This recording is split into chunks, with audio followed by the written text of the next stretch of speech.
bother with these sort of children.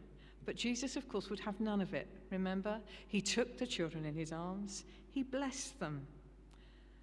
And then he made this very challenging statement that anybody who wanted to enter the kingdom of God, to be saved for eternity, must be as trusting and as accepting as a little child.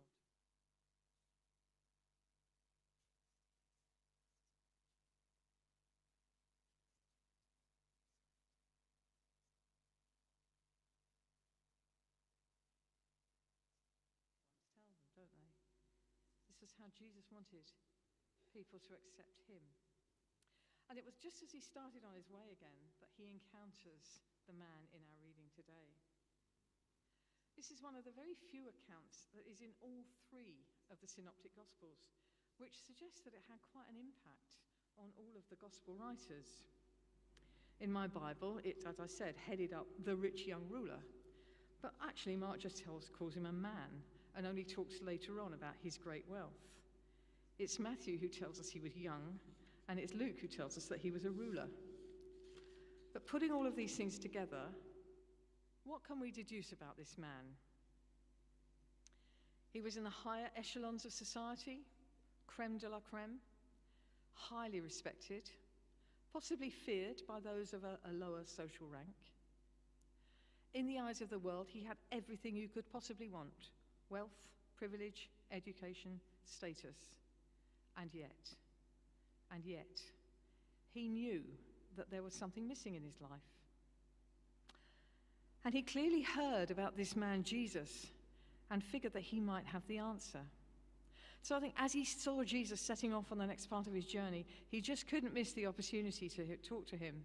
And Mark tells us that he ran up to Jesus and fell on his knees before him.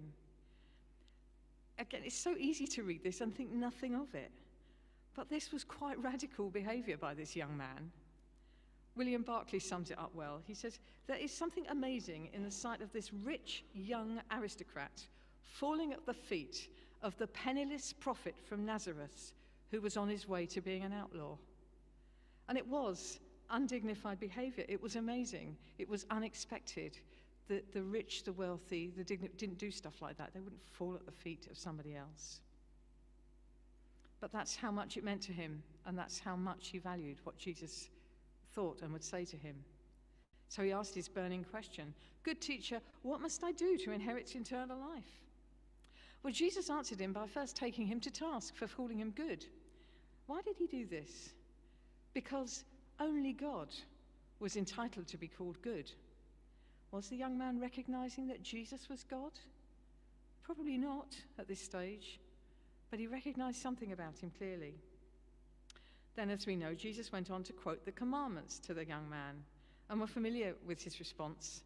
Sarah read it well, I think, but can't you almost hear him cutting Jesus off, saying, yeah, I've done all these things since I was a boy. I've done that, done it, do it. What else? So then comes the crunch. Jesus looked at him and loved him. He saw something really lovable and worthy in this man and in his enthusiasm. But Jesus also saw into his heart and knew his weakness. Just one more thing. Go and sell everything you have and give the money away to the poor. Then come and follow me. You still have your treasure in heaven,